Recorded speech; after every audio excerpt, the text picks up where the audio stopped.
Hey everyone, Kyle once again, and welcome back to the next episode review for the Last Boss Queen, episode 6. And I would say a very another interesting episode. I've been really enjoying this series as well. I think as of now I've been enjoying it more than My Next Life as a Villainess. That series was more lighthearted, right? This though was, like I said, even with the dark moments, especially going back to the original Pride in this Otome game, right? Because originally Pride was just a downright pure evil queen, right? Making Stale kill his own mother and just not giving a damn about anybody but herself, right? Here, since our main protagonist was reincarnated as her, right? She's making a change, but she well aware that she wants to change her life and become a better person, right? Because now that this even though it's an Otome game, this is now a reality, a real life situation now. And thinking about what that prisoner they took hostage from the last one, when the rescue Stale just went to the battle and saved the captain, right? That prisoner named Val, because now her Pride's mother, now since she's now become the future queen, she wants her to pass judgment on the guy now. How if she what would she do as when she's the real queen, but becoming the real queen, first time passing judgment now. So, of course, what she has to make him sign the contract because gave the option, right? Either be executed or take the contract and serve a life of obedience, right? And that's something that she's aware of because since she pretty much read everything, because she can memorize a whole bunch of things like this, right? So she comes up to the guy and asks him, "What would you do?" So, and which she doesn't want to do, though, but that's what the whole policy of being a queen is, right? Of course, it's what it is. It's politics, basically. Of course. And so basically, the guy ends up choosing up with the being served, right? Him serving, right? So they make up the contract. Pride signs her name, and so does the guy. Which this is kind of like she kind of feels like this is what pretty much this is the start of her crimes, right?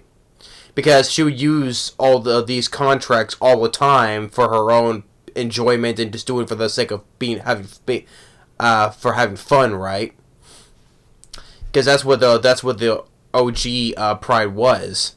So, but she has no choice about she knows well aware though, but she has to do this though. So she signs the contract and basically reads what the laws are for you, right? And then later, afterwards, when it's just him and with Pride, Tiara, and Stale, right? She gives him her last two. She gives him her last two commands. One, like you can go free though, but you can't commit other things without my permission, right? But it's the last rule that she gives him, is what kind of stuns especially Stale and everyone else, right? Is that when it comes down to it, if you're in an emergency, right? If anything any harm, right? I want you to protect Tiara. Protecting Tiara, any rule I give you can be override, and basically with that he can kill her when it comes to that. So with that rule, for when it comes to protecting a family member like her sister Tiara, he can override that. It can be overridden, and he can kill her. So in the first way, basically he does have kind of a way out. He kind of has some freedom though, but he still has that bound by that contract still though. So because since Pride wants to basically kind of give the guy a second chance, try to turn the guy's life around despite the fight, even though the guy who hates your guts, and the kingdom as well. So Pride is still showing that probably the guy can give a second chance, though, basically make himself become a better person. but it comes to that last order, when it comes to protecting my family, basically, especially my sister, you have the permission to do whatever you can to protect, right? And that can be override. That's including he can kill Pride when it comes to it. Because it was when he told Arthur, when Pride told Arthur or Stale, when it comes down to it, if I become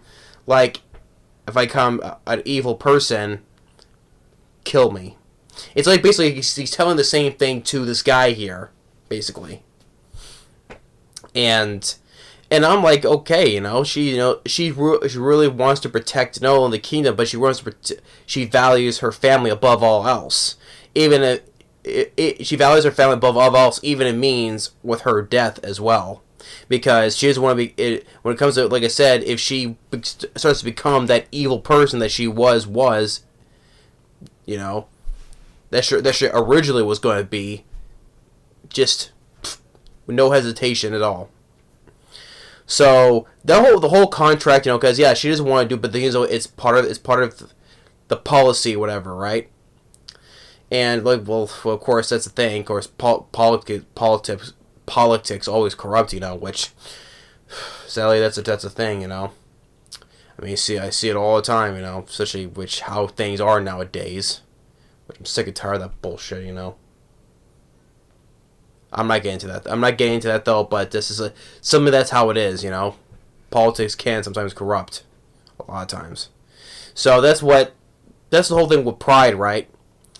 And then we get more of the last third of the last third of the movie, third of the episode, where it becomes a little more lighthearted, right, and wholesome, I would say, where Pride and Tiara give Stale and Arthur, which they're training, right, for Arthur's exam to become a knight, right?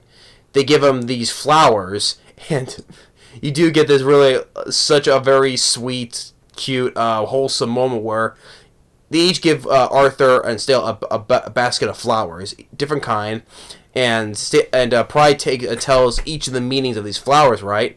And each of these meanings, both Arthur and Stale, they're just so blushing, and they're like, "Oh, you struck my heart," especially like Arthur, like, just complete utter embarrassment, and even I was like, maybe I went too far by embarrassing him like this. And then they make like little flower crowns as well, and Arthur and Stale make one. They give one to each to. You both give theirs to Pride, right? And Pride, just like it was like before, she values her sister, she values her brother. She'll do whatever she can to protect them above all else, and even winning the heart of Arthur as well, So they, which by the way, by the time the time skip, by the time when mentioned there was a time skip when they bring him the flowers while they're training. That's a time skip. Now it's 2 years now, because last time Pride was 11, and now this time skip went to the time when Tiara and Pride bring the flowers in. 2 years have passed now, and now they're 13. Now she's 13 now. That time by the third act of this episode, it's a 2-year time skip now. So they're both pretty much like 13, I would say. Well, Pride is 13. Tiara is like, since she's the younger sister and Stale's the younger brother. So that'd be around that age. Like Tiara maybe 12, maybe. Arthur maybe a slight older, maybe 14. But yeah. I mean, that whole last third act, supposed to be the whole thing with the whole contract and the consequences of all that stuff and protecting the family or whatever with that prisoner Val, right? And it ends with a very sweet, wholesome moment with the flowers, right? Just winning the hearts of Pride, Stale. It was sweet, but sometimes funny because seeing their reactions, they're just them blushing and just like, you struck me in the heart, basically. So. I'm really enjoying this series. Episode 6 was another very, very satisfying episode. So, yeah, like I said, this is much more. This is much more than less than lighthearted than like I said. My next life is a villainess, because that was more lighthearted and all that though. But this one, with the dark moments, like I said, Yeah, this I'm finding this much better than My Next Life as a Villainess. I like the previous one of My Next Life as a Villainess though, but this one I'm finding much more enjoyment from it. From like I said, from Pride being being originally a pure evil queen, but her trying to change her life and just trying to make her life better for her siblings and everyone else around her in the kingdom as well, you know. But the thing is, though, with her vow, with her solemn vow, if she just become that evil person that she originally was, end her life. No questions asked, without hesitation. She told it to Arthur, telling it to Stale, and basically she was kind of telling it to the prisoner of Val too. So, but yeah, it was very satisfying episode. So, but she's worried this is the start of her crimes, because I was kind of feel like this was seen little hints of the original Pride, because yeah, you're trying to change your life around, but you're thinking, is the original Pride still there? It's still yeah, it is a Toma game though, but maybe she still is though, despite trying to make big changes though. But she's Pride, so she still could potentially be the pure evil queen, despite the fact that she's trying to prevent herself not to be. So, still fans of that of seeing that original OG. Like I saw in the previous episode when she went with the knights, and she says silence. There was that little fragments of seeing the original OG pure evil Pride in there, you know. So, but since we're halfway through, we'll have to see more now. So what happens. So thanks for watching. Stay tuned for more, and we'll see you next time in episode 6 of Last Boss Queen. Really enjoyed it. Later.